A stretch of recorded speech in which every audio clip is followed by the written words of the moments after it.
un intermediario entre Dios y los hombres, se llama Jesucristo, hombre. Entonces eso nos deja claro la Escritura. Vamos a Juan capítulo 1, versículo 1 al 18, va a estar nuestra lectura. Juan 1, verso 1 al 18.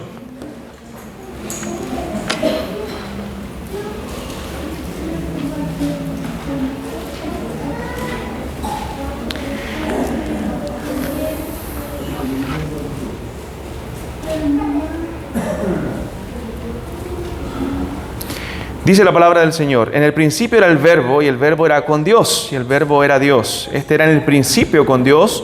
Todas las cosas por Él fueron hechas, y sin Él nada de lo que ha sido hecho fue hecho. Si usted no entiende este texto, vamos a tratar de explicarlo en simples palabras. La Escritura nos señala que en el principio, o sea, antes de todas las cosas, en la eternidad, eso está queriendo decir el texto, era el Verbo, o sea, ya existía el Verbo. ¿Qué quiere decir la palabra verbo? Bueno, viene de una palabra latina que es verbum, que significa palabra. En el principio era la palabra. Algunas traducciones más modernas lo traducen como palabra. ¿Qué quiere decir? Que Cristo, está hablando de la persona de nuestro Señor Jesucristo. En el principio Cristo era la palabra. Y el verbo era con Dios. O sea, en el principio ya existía el verbo.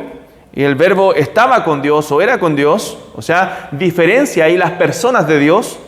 Está el Verbo como un ser personal, el Hijo de Dios o el Cristo como un ser personal y Dios el Padre. Y el Verbo era Dios. No solamente el Verbo existía desde el principio, no solamente el Verbo estaba con Dios, sino que el Verbo era Dios.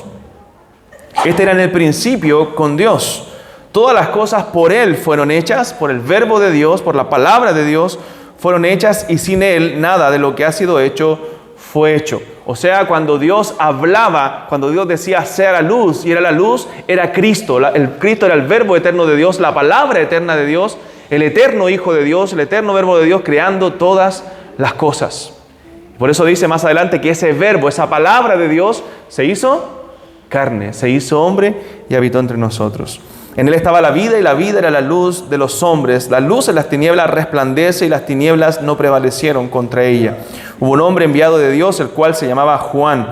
Este vino por testimonio, para que diese testimonio de la luz, a fin de que todos creyesen por él. No era él la luz, sino para que diese testimonio de la luz. Aquella luz verdadera que alumbra a todo hombre venía a este mundo. En el mundo estaba, y el mundo por él fue hecho, pero el mundo no le conoció. A los suyos vino, y los suyos no le recibieron, mas a todos los que le recibieron, a los que creen en su nombre, les dio potestad de ser hechos hijos de Dios, los cuales no son engendrados de sangre, ni de voluntad de carne, ni de voluntad de varón, sino de Dios. Ya que el Verbo fue hecho carne y habitó entre nosotros, y vimos su gloria, gloria como del unigénito del Padre, lleno de gracia y de verdad. Y Juan dio testimonio de él, y clamó diciendo: este es de quien yo decía, el que viene después de mí es antes de mí, porque era primero que yo. Porque de su plenitud tomamos todos, y gracia sobre gracia. Pues la ley por medio de Moisés fue dada, pero la gracia y la verdad vinieron por medio de Jesucristo. A Dios nadie le vio jamás. El unigénito Hijo, que está en el seno del Padre, Él le ha dado a conocer. Tremendo pasaje de la Escritura, de la palabra de Dios, que nos habla de Cristo, de aquel Verbo que se hizo hombre, que se hizo carne, se hizo como uno de nosotros. O sea, Dios salvó a los pecadores por medio de nuestro Señor Jesucristo. Hemos sido salvados nosotros, perdonados nuestros pecados por la obra de Cristo en la cruz del Calvario. Si Cristo no hubiera venido a este mundo, entonces nosotros no hubiésemos tenido salvación, porque tenía que ser Dios quien iba a salvar a los hombres, pero también tenía que ser hombre. Es por eso que ese Verbo se hizo carne. Ese Verbo se humilló haciéndose como uno de nosotros, porque no solamente tenía que ser Dios, no podía ser un ángel, no podía ser otra persona, tenía que ser Dios, y también tenía que ser hombre para pagar el precio de nuestra maldad. Tenía que ser Dios, porque solo Dios puede salvar, solo Dios puede salvarnos de Dios, como dice un pastor por ahí. Solamente Dios podía librarnos de la ira de Dios, y tenía que ser hombre porque tenía que pagar el precio de nuestra maldad, tenía que sufrir el castigo que nosotros merecíamos sufrir como hombres. Entonces dice el primer párrafo del capítulo 8 de la Confesión de Fe, dice: agradó a Dios en su propósito eterno. O Eso es importante, lo vimos las semanas anteriores, en su propósito eterno, escoger y ordenar al Señor Jesús, su Hijo unigénito, conforme al pacto hecho entre ambos, para que fuera el mediador entre Dios y el hombre, profeta, sacerdote y rey, cabeza y salvador de la iglesia, el heredero de todas las cosas y juez del mundo, a quien dio desde toda la eternidad un pueblo para que fuera su simiente y para que a su tiempo lo redimiera, llamara, justificara, santificara y glorificara. Tremendo párrafo también de la confesión de fe. Nos dice este párrafo, nos enseña que Dios en la eternidad, en ese pacto de redención, ¿recuerda cuál era el pacto de redención que lo vimos las semanas anteriores? ¿Cuál era, hermanos, el pacto de redención? El acuerdo intratrinitario que se realizó de poder salvar a un número escogido por el propósito de Dios. Amén. El pacto de redención era ese pacto intratrinitario, ese decreto de Dios que se hizo antes de la fundación del mundo, entre el Dios Trino, entre el Padre y el Hijo, donde el Padre le entrega un pueblo a su Hijo, ¿cierto? Para que su Hijo lo redimiera, lo salvara. Lo vamos a ver el domingo también, y mire que nos ha salido harto el pacto de redención estas últimas semanas en Juan capítulo 17, que ahí es mencionado también. Entonces, agradó a Dios en su propósito eterno, en ese pacto de redención, entregarle un pueblo a su Hijo y hacer a Cristo, ordenar a Cristo como el mediador entre Dios y los hombres. Cristo fue ordenado por el Padre como mediador entre Dios y los hombres. Y en ese propósito o oficio mediador, Cristo es profeta, sacerdote y rey. En la obra mediadora de Cristo, en la obra intercesora, Él es profeta, sacerdote y rey.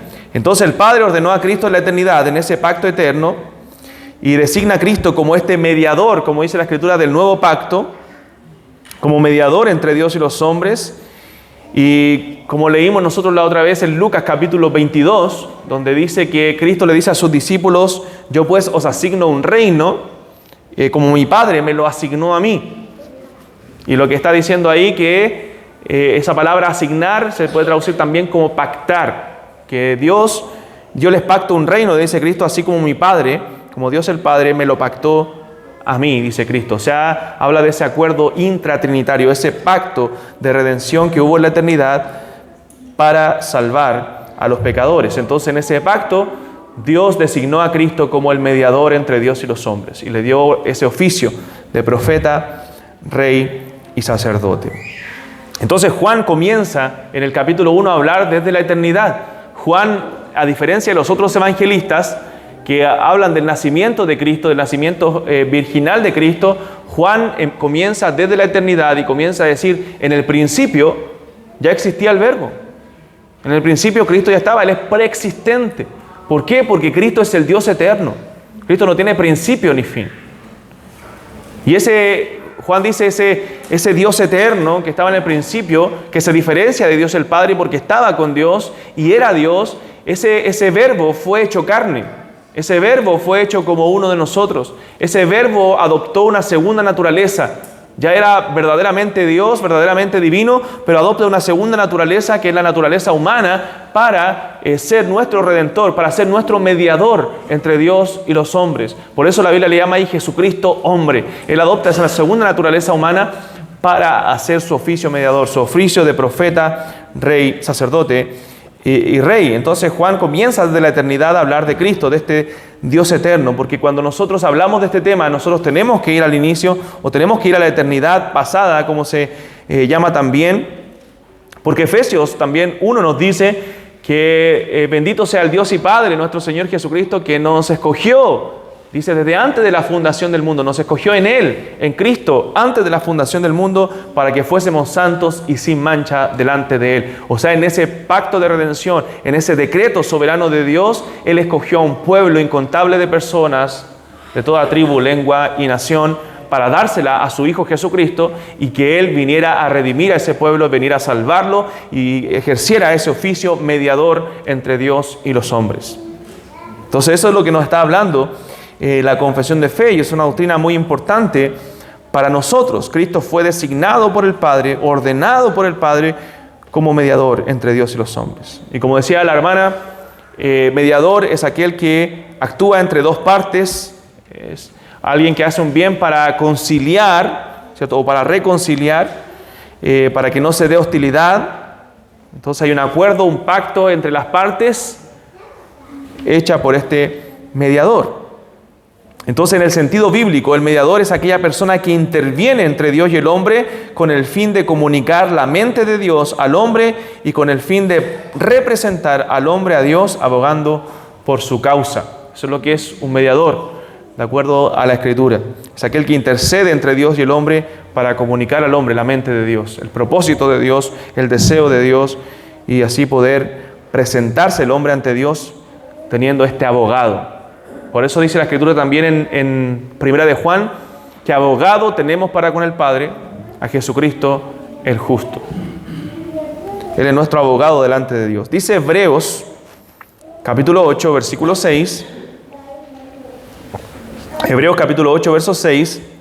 Pero ahora tanto mejor ministerio es el suyo, cuanto es mediador de un mejor pacto establecido sobre mejores promesas. O sea, nos dice que Cristo, en este pacto que nosotros ya vimos de gracia, que es hecho el plano en el pacto de redención y cumplido en Cristo, Cristo es el mediador de este mejor pacto. Y el texto que citaba la hermana, que dice que hay un solo Dios y un mediador entre Dios y los hombres, Jesucristo, hombre. Entonces, en ese oficio mediador, Cristo cumple estas tres funciones. Dentro del pueblo de Israel, habían estas tres funciones que eran destacables, que era la función de profeta, de sacerdote y rey. Estas eran funciones, oficios destacados para la nación de Israel y que tenían el propósito de ser intercesores, de ser mediadores, justamente entre el pueblo y Dios. ¿Qué hacía el profeta? ¿Cuál era el propósito del profeta, hermanos? Traer el mensaje de Dios. Decir, así ha dicho el Señor. Era un mediador entre Dios y los hombres. Él traía el mensaje de Dios al pueblo. ¿Qué hacía un sacerdote? ¿O el sumo sacerdote? ¿Qué hacía? ¿Qué hacía? Interceder entre Dios y los hombres. Él entraba al lugar santísimo, donde estaba la presencia misma de Dios, y ofrecía un sacrificio por el pecado del pueblo. Ellos eran los que trabajaban en el templo, los encargados de las cosas espirituales de la nación de Israel y de interceder por el pueblo. ¿Y el rey? ¿Qué función tenía? Debía de gobernar conforme a la ley de Dios. Debía gobernar conforme a la ley de Dios y procurar que el pueblo cumpliera la ley de Dios. Era un intercesor entre Dios y el hombre. Bueno, entonces cuando usted lea la Biblia y vea a todos los profetas, vea a todos los reyes, vea a todos los sacerdotes en la Escritura, usted piense en nuestro Señor Jesucristo.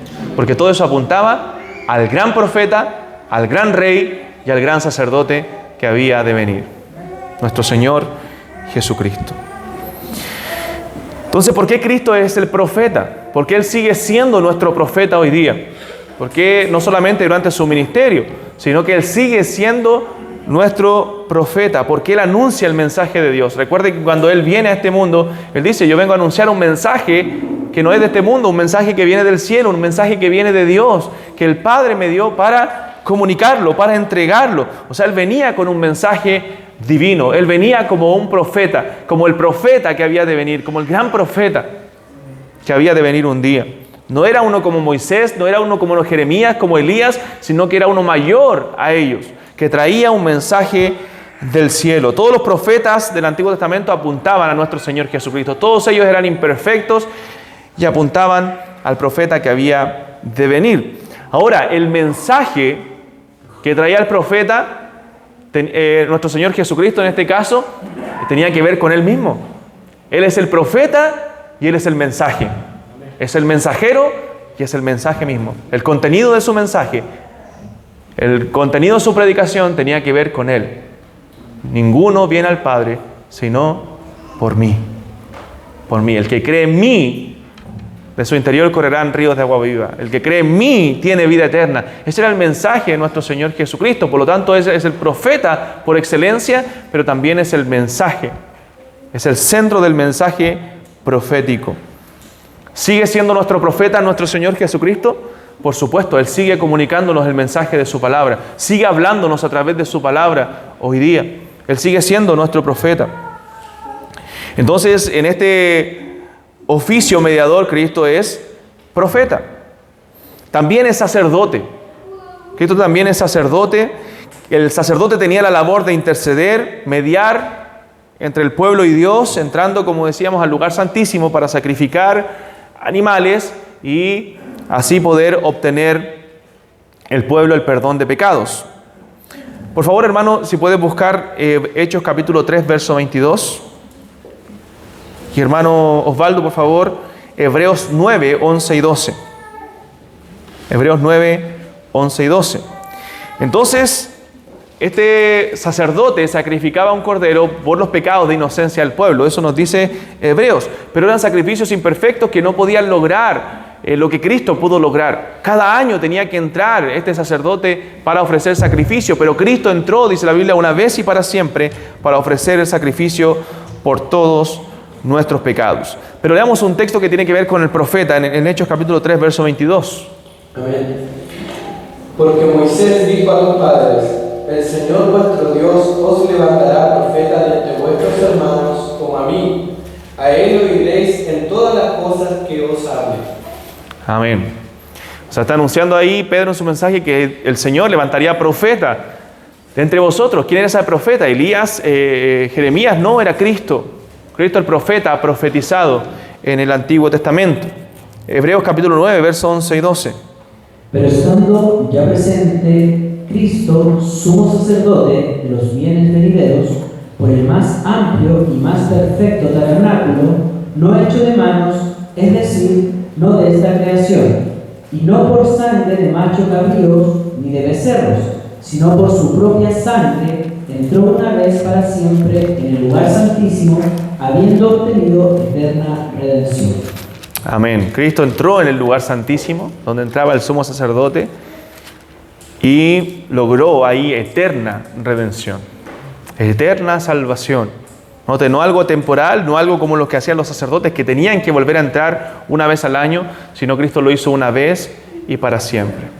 El justo por los injustos, como dice la Escritura, para llevarnos a Dios. Es por eso que cuando Él muere en la cruz, el velo del templo se rasga, que separaba el lugar santo del lugar santísimo, se rasga por la mitad, porque Él nos da libre entrada, libre acceso al trono de la gracia. Por eso usted no tiene que venir al templo de la iglesia para usted orar al Señor. Puede hacerlo de cualquier lugar, puede hacerlo desde su casa. ¿Por qué? Porque Cristo nos abrió entrada. Porque Él es el templo. Hoy día nosotros a través de Él podemos llegar a Dios. No necesitamos, por eso al pastor no se le dice sacerdote. No necesitamos un sacerdote humano que nos lleve a Dios. Nosotros necesitamos a Cristo, que es nuestro sacerdote. Él nos lleva a Dios. Por eso los bautistas históricamente hemos creído en el sacerdocio universal del creyente. ¿Qué significa esa doctrina del sacerdocio universal del creyente? Es un principio bautista histórico de que cada creyente es un sacerdote. Cada creyente puede llegar a Dios en oración. Cada creyente puede llegar a Dios personalmente. Usted no necesita decirme: pastor, necesito que ore por mí para que usted interceda ante Dios y pueda ser ayudada en tal situación. No, usted puede clamar desde lo profundo de su corazón. Cuando usted pide oración al pastor, a los hermanos, es para que más personas estén orando y pueda Dios obrar a través de la oración. Pero no es porque mi oración tenga más poder o más intercesión delante de Dios que la oración de otro miembro. Son iguales. Cada creyente es un sacerdote. Eso se llama el sacerdocio universal del creyente. Doctrina cristiana, que hoy día entre cristianos evangélicos no se practica, porque se ve la imagen de un apóstol, de un sacerdote que está por sobre todos, ¿cierto? Pareciera intercediendo ante Dios, como un papa evangélico. Eso no existe en la Escritura. Eso no existe en la Biblia. Cristo es nuestro sacerdote.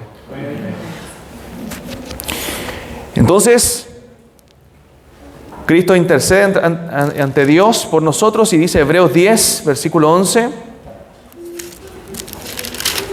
Hebreos 10, 11 en adelante dice: y ciertamente todo sacerdote está día tras día ministrando y ofreciendo muchas veces los mismos sacrificios que nunca pueden quitar los pecados. Pero Cristo, habiendo ofrecido una vez para siempre un solo sacrificio por los pecados, se ha sentado a la diestra de Dios.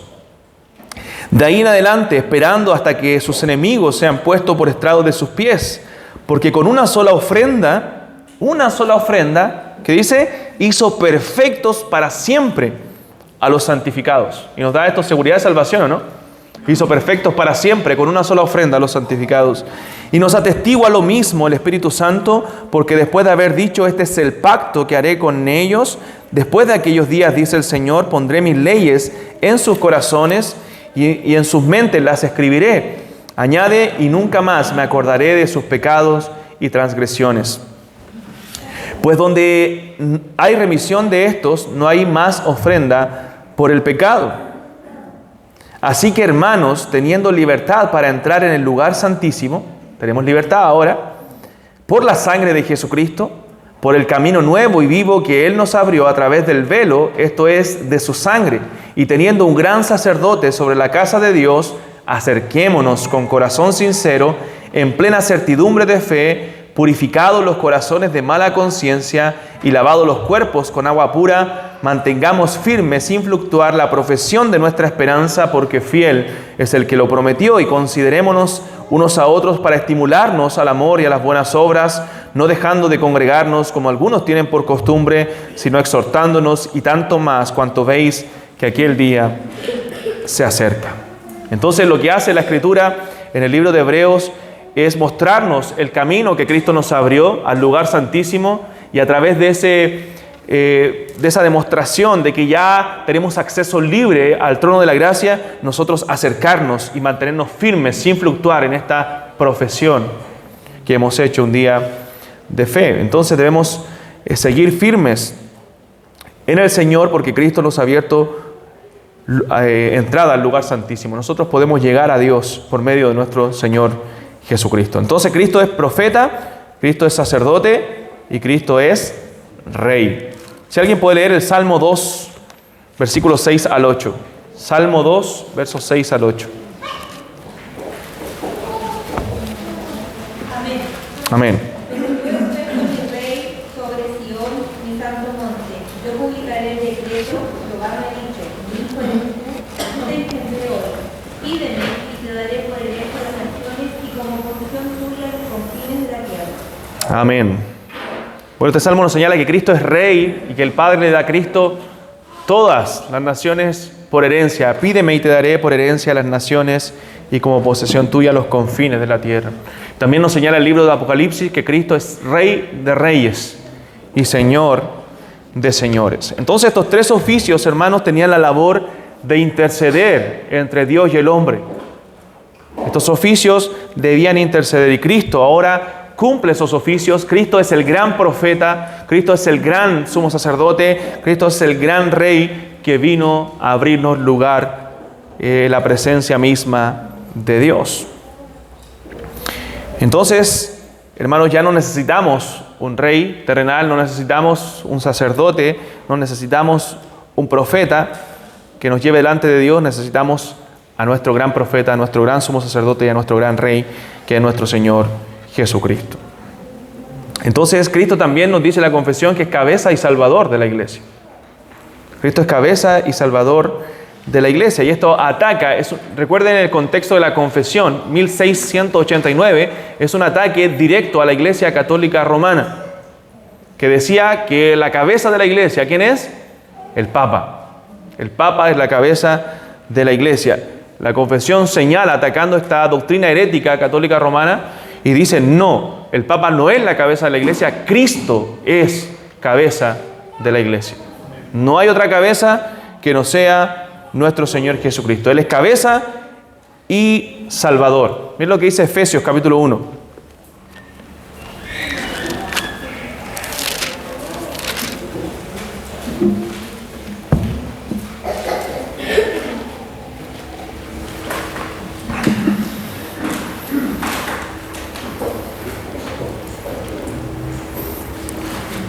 Dice, y sometió todas las cosas, verso 22, 1:22 de Efesios, y sometió todas las cosas bajo sus pies, y lo dio por cabeza sobre todas las cosas a la iglesia, la cual es su cuerpo, la plenitud de aquel que todo lo llena en todo. Entonces Cristo es la cabeza de la iglesia, es aquel que lo llena todo y es salvador de la iglesia. O sea, en ningún otro hay salvación, dice la Escritura. No hay otro nombre bajo el cielo dado a los hombres en que nosotros podamos ser salvos. Cristo es nuestro Salvador y es quien gobierna la iglesia. Eso significa que sea cabeza de la iglesia. Quien gobierna la iglesia, y la iglesia se somete a la autoridad de Cristo. ¿Recuerdan Efesios capítulo 5 cuando la Escritura señala, hablando del matrimonio, ¿cierto? Y de Cristo y la iglesia, dice: maridos, amad a vuestras mujeres así como Cristo amó a la iglesia y se entregó a sí mismo por ella. Pero después dice, o antes, dice, casadas, estad sujetas a sus maridos, como Cristo se somete a la iglesia. Miren, leámoslo mejor, Efesios 5, para no estar inventando. Efesios 5.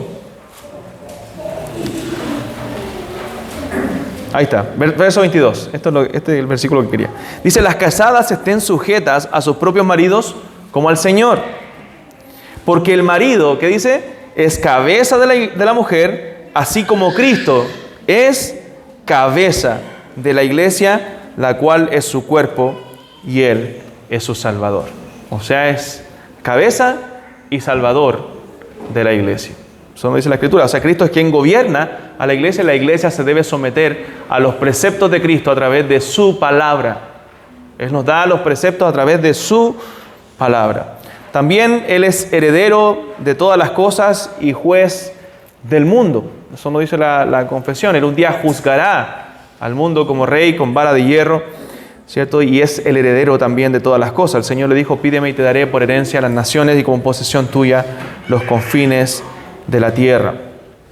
También nos dice la Escritura en Hebreos capítulo 1 que Él es el resplandor, la imagen, el resplandor de la gloria de Dios, la imagen misma de su sustancia y el heredero de todas las cosas.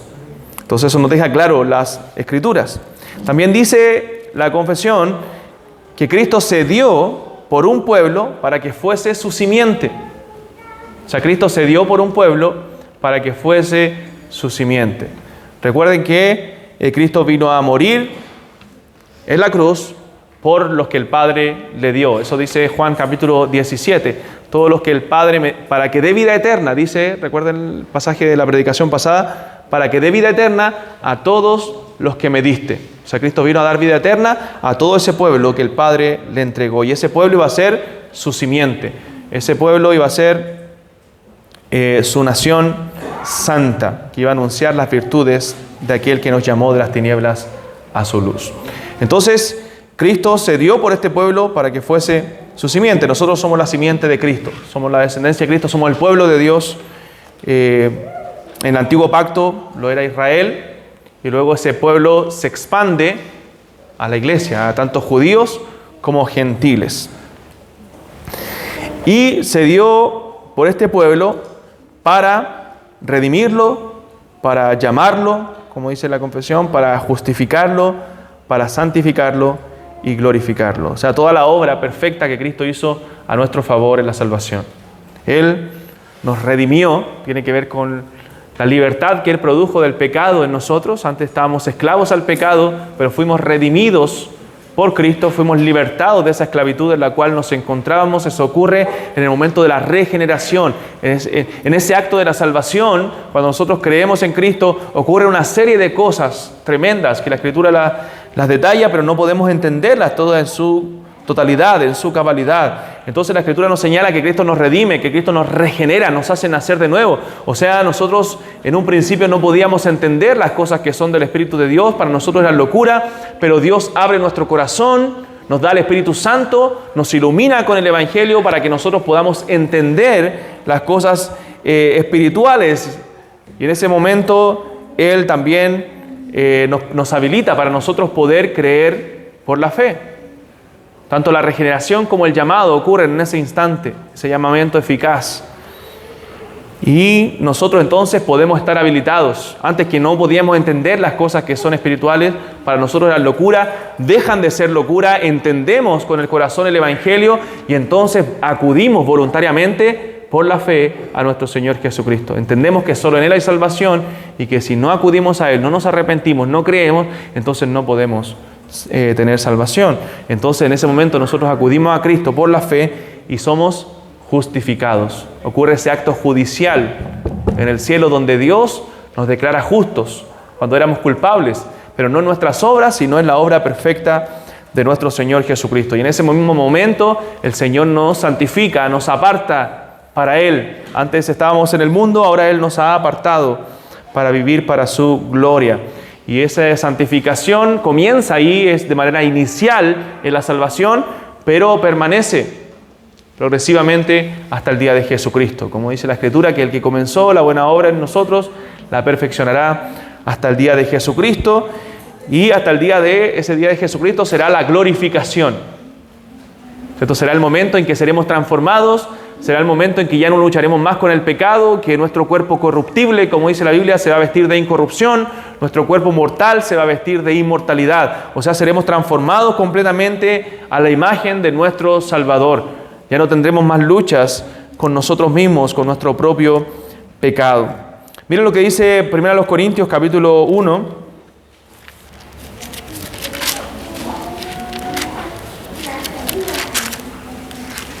Primera los Corintios capítulo 1.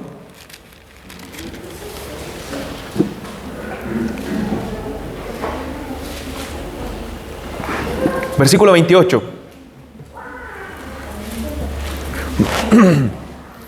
Dice el verso 28 del capítulo 1, y lo vil del mundo y lo menospreciable escogió Dios, y lo que no es, para deshacer lo que es, a fin de que nadie se jacte en su presencia. Mas por Él estáis vosotros en Cristo Jesús, el cual nos ha sido hecho por Dios sabiduría, justificación, santificación y redención, para que, como está escrito, el que se gloría, gloríese en el Señor. Dice también Romanos capítulo 8. Romanos 8 dice, porque a los que antes conoció, también los predestinó para que fuesen hechos conforme a la imagen de su Hijo, para que Él sea el primogénito entre muchos hermanos. Y a los que predestinó, a estos también llamó, y a los que llamó, a estos también justificó, y a los que justificó, a estos también glorificó. Y ahí está la denominada cadena de oro de Romanos, donde no vemos ninguna interrupción en esa cadena, ningún corte, sino que vemos la obra de Dios en la salvación. Él nos predestina, Él nos llama, Él nos justifica, Él hace todo, hasta la glorificación, algo que no ha ocurrido aún, pero ya está decretado por Dios, está establecido por Dios de que así suceda. Un día seremos glorificados. ¿Por qué? Porque Cristo pagó el precio de nuestra maldad, ¿cierto? Y pagó por todos nuestros pecados, hermanos. Párrafo 2. Vamos a ver si alcanzamos a ver el párrafo 2 de la confesión. Dice, el Hijo de Dios, es tremendo este párrafo, el Hijo de Dios, la segunda persona de la Trinidad, siendo Dios verdadero y eterno, el resplandor de la gloria del Padre, note las palabras, consustancial con Él e igual a Él, que hizo el mundo y quien sostiene y gobierna todas las cosas que ha hecho, cuando llegó la plenitud del tiempo, tomó sobre sí la naturaleza del hombre, con todas sus propiedades esenciales y con sus debilidades concomitantes, aunque sin pecado, siendo concebido por el Espíritu Santo en el vientre de la Virgen María, al venir sobre ella el Espíritu Santo y cubrirla el Altísimo con su sombra.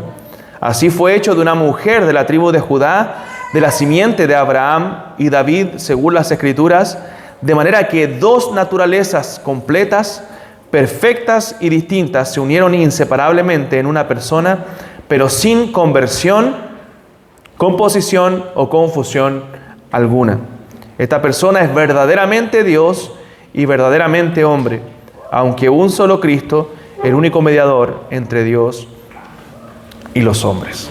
Hermanos, tremendo párrafo de la confesión, muy parecido al credo de Calcedonia, que la iglesia hizo producto de las herejías de los primeros siglos. En este párrafo se atacan varias herejías históricas, varias herejías, y se dice verdades acerca de nuestro Señor Jesucristo. Hermanos, nosotros tenemos que saber que la cristología o la doctrina de nuestro Señor Jesucristo y todo lo que tiene que ver con la encarnación del Hijo de Dios es un misterio divino. Es el misterio de los misterios. Es un misterio que nosotros no podemos entender completamente. Entonces debemos ser cuidadosos cuando expresamos explicaciones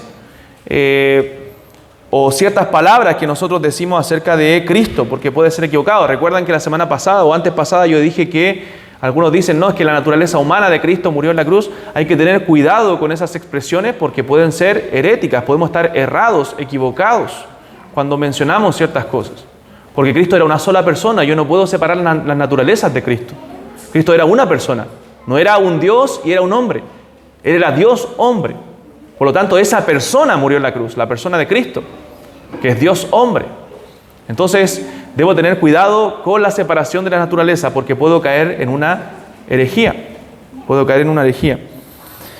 ¿Qué herejías ataca este párrafo de la confesión? Por ejemplo, el arrianismo, una doctrina histórica que hoy los hermanos chicos de los arrianos son los testigos de Jehová. El arrianismo señalaba que Cristo era una criatura, pero exaltada por Dios.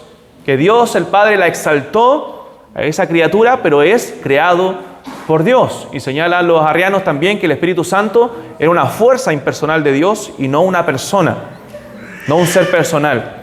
Eso decían los arrianos. Este capítulo de la confesión ataca esa doctrina. Si los testigos de Jehová, como les dije la otra vez, conocieran la historia de la iglesia, se darían cuenta de que su doctrina es una doctrina herética y falsa. Ataca también el sabelianismo o modalismo, que hoy día es muy común también en las iglesias Solo Jesús. ¿Ha escuchado de las iglesias Solo Jesús? Hay una iglesia que tiene, hay varias Solo Jesús, pero una que conozco que se llama Voz que clama en el desierto. Siempre ponen en su título, así se llama como su declaración. Son iglesias que dicen ser cristianas, incluso se aceptan en círculos evangélicos, pero no son cristianos. No son cristianos. ¿Por qué? ¿Qué decían los sabelianistas o modalistas? Los Solo Jesús hoy día. Ellos decían que Dios es una persona, no tres personas. Es una sola persona que opera en tres modos distintos. Como que tiene tres caras. A veces como el Padre, a veces se presenta como el Hijo y a veces como el Espíritu Santo. Eso es herejía, es herético, es una falsa doctrina. El docetismo, que eso lo vemos de los tiempos bíblicos, desde Segunda de Juan en adelante, que Segunda de Juan trata a los primeros docetas de aquellos tiempos. Ellos decían que solo Cristo tenía una apariencia humana, que Cristo no se podía contaminar con el pecado, que la persona de Dios, el ser divino, no podía contaminarse con la naturaleza humana, ensuciar su divinidad. Por lo tanto, Cristo no vino como humano, sino como una apariencia de humana, como un fantasma que vino a este mundo. Eso decían los docetas.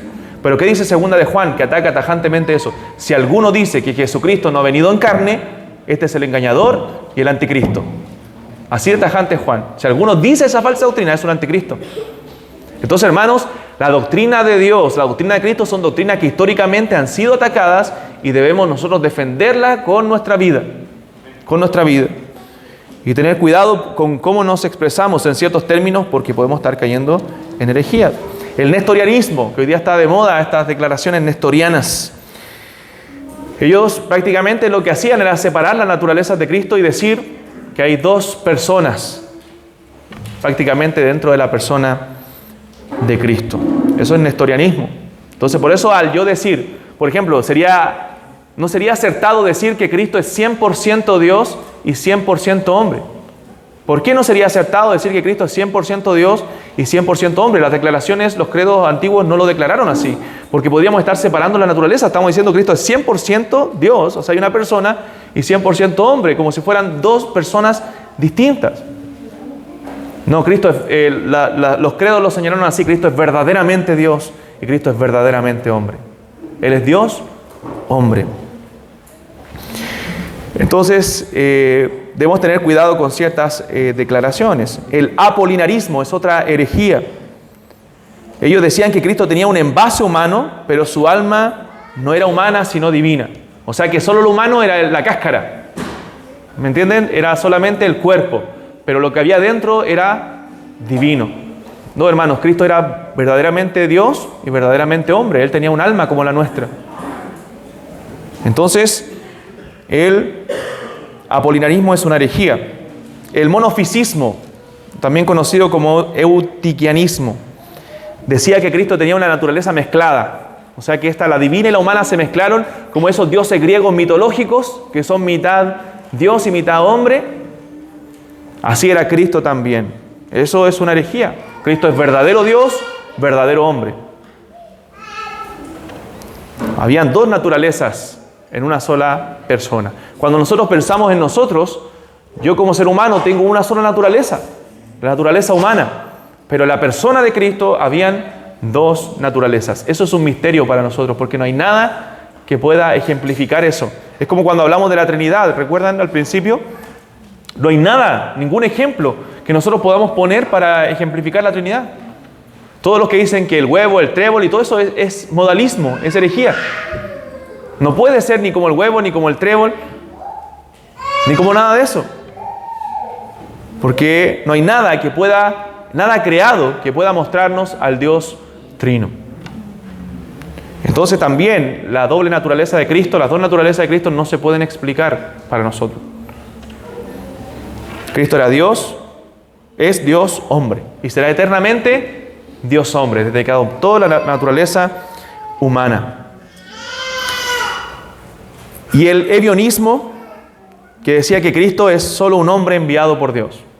Eso ya humanizaba más la persona de nuestro Señor Jesucristo, otra herejía también atacada. Entonces todas estas herejías son atacadas por esta declaración de nuestra confesión de fe. Por eso yo creo que si bien no es la palabra de Dios y no es inerrante la confesión de fe, es una declaración sólida doctrinal que defiende firmemente y en párrafos tan pequeños todas nuestras doctrinas fundamentales.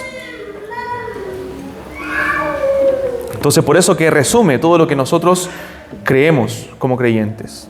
Entonces Cristo, hermanos, es verdadero Dios. La confesión nos señala que Cristo es el verdadero Dios, es igual al Padre en esencia, es consustancial con el Padre y es eterno. O sea, usted ve al Hijo de Dios y Él es verdaderamente Dios. Ve todo lo que está en el Padre, usted lo puede ver en el Hijo. Por eso dice la Biblia que Él es el resplandor de la gloria de Dios y es la imagen misma de su sustancia. Dice Colosenses también que en Él habita la plenitud de la deidad. Toda la deidad está en Cristo porque Él es verdaderamente Dios. Él es eterno, Él es igualmente glorioso que el Padre. Él no ha sido creado, es eterno, sino que es engendrado, o sea, procede en toda su gloria del Padre. Entonces Cristo es igual al Padre. Mire, ayúdenme con algunos textos, por favor. Juan 20, 28, Romanos 9, 5 y Hebreos 1 del 1 al 3.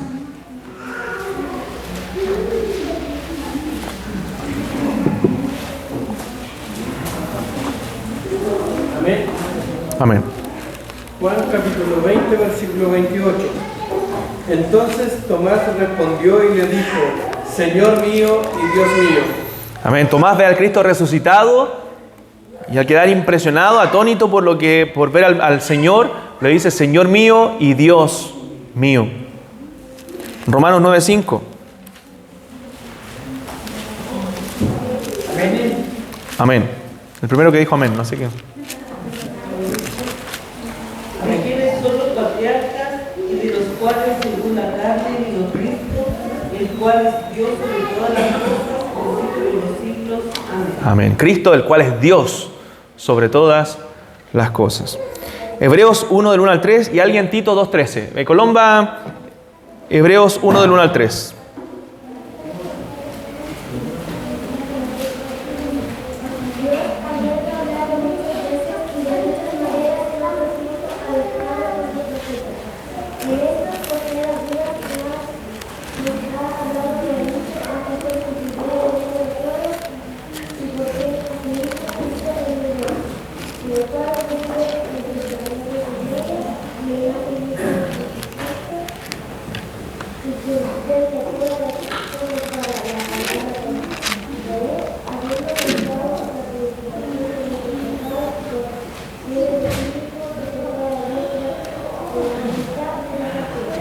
Amén. Gracias, Colomba. Entonces, Él es el resplandor de la gloria de Dios y la imagen misma de su sustancia. O sea, es consustancial juntamente con el Padre. Son de la misma sustancia. Dios es una esencia, una sola esencia en tres personas.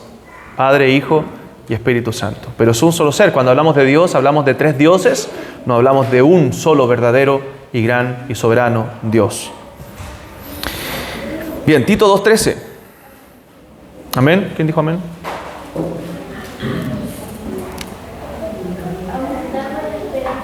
Amén. Acá, hermano Jonathan, le ganaron. Fuerte, hijo. Aguardando la esperanza bienaventurada y la manifestación gloriosa de nuestro gran Dios y Salvador Jesucristo. Amén. Nuestro gran Dios y Salvador Jesucristo. Cristo es verdadero Dios. Los testigos de Jehová, en su traducción del Nuevo Mundo, esa traducción manipulada, que ni siquiera sabemos los quienes editaron esa traducción manipulada, ellos cambian estos textos.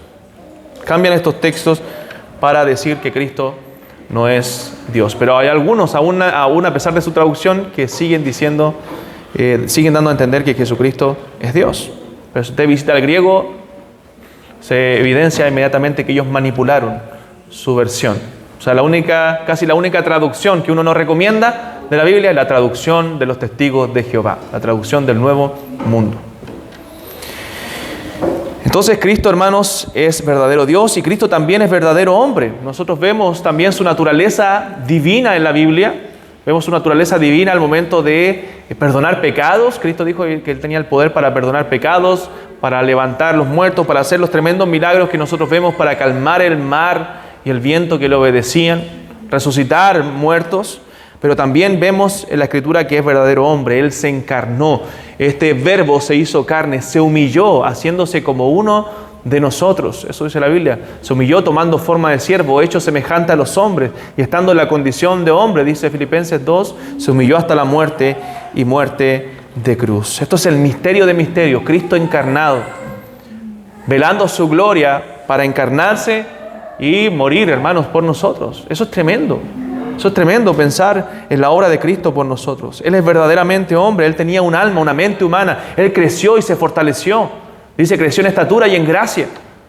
El creador de todas las cosas tuvo que recibir leche materna, siendo un bebé.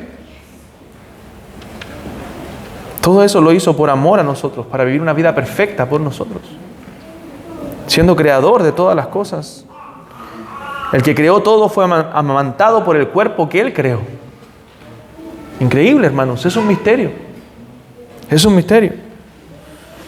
Entonces, nuestro Señor Jesucristo adoptó la segunda naturaleza humana. Y Él resucitó en un cuerpo humano glorificado, el cual nosotros también tendremos un día. Y será Cristo eternamente, desde ese momento que se encarnó, Dios hombre. Dios hombre. Entonces vemos ahí las dos naturalezas de Cristo. Él se cansó, tuvo hambre, tuvo sed, estuvo limitado al tiempo y al espacio en su naturaleza humana. Entonces, hermanos, vemos las dos naturalezas manifestándose en los evangelios, en la vida de nuestro Señor Jesucristo. Pero estas no se mezclaron, no podían dividirse, estaban ahí en la persona de Cristo, pero tampoco se mezclan entre sí. Entonces eso es lo misterioso para nosotros. Entonces vemos dos naturalezas de Cristo. Eso se llama la unión hipostática de Cristo. Así se llama en teología. El término teológico es la unión hipostática de Cristo. Dos naturalezas en una sola persona. Entonces estas naturalezas permanecen eternamente distinguibles. Las podemos ver en la persona de Cristo. Cristo es el Dios hombre. Y ese Dios hombre murió en la cruz del Calvario por nosotros. Dio su vida en la cruz para rescatarnos, para perdonarnos, para darnos vida, hermanos, cuando estamos muertos en nuestros delitos y pecados. Imagínense qué glorioso es pensar que Dios en toda su gloria abandonó su gloria, se despojó a sí mismo, dice la Biblia, tomando forma de siervo y se hizo como uno de nosotros. Nació en un pesebre maloliente para que tú y yo pudiésemos recibir la vida eterna. Ese es nuestro glorioso Salvador. Por eso Cristo, solo Cristo, es cabeza y salvador de la iglesia. No hay otro. No hay otro. Bien, hasta ahí lo dejamos hoy. Vamos a orar al Señor y la próxima semana seguiremos con los párrafos siguientes. Oremos. Bendito Dios, damos gracias por nuestro Señor Jesucristo, quien es cabeza y salvador de la iglesia. Damos gracias, Señor, porque Él es nuestro Dios hombre que dio su vida en la cruz para perdonar todos nuestros pecados. Te alabamos y glorificamos, Dios Trino, por esa obra redentora, por ese plan eterno de redención diseñado desde antes de la fundación del mundo. Damos gracias por esa salvación tan grande que nos has dado en Cristo Jesús. Te bendecimos y te pedimos que nos ayudes, Señor, a vivir vidas dignas de ese llamamiento, vidas dignas de ese sacrificio que Cristo hizo a nuestro favor. Gracias, Padre, por este tiempo de estudio de tu palabra. En Cristo Jesús. Amén. Bien, hermanos, vamos a exponer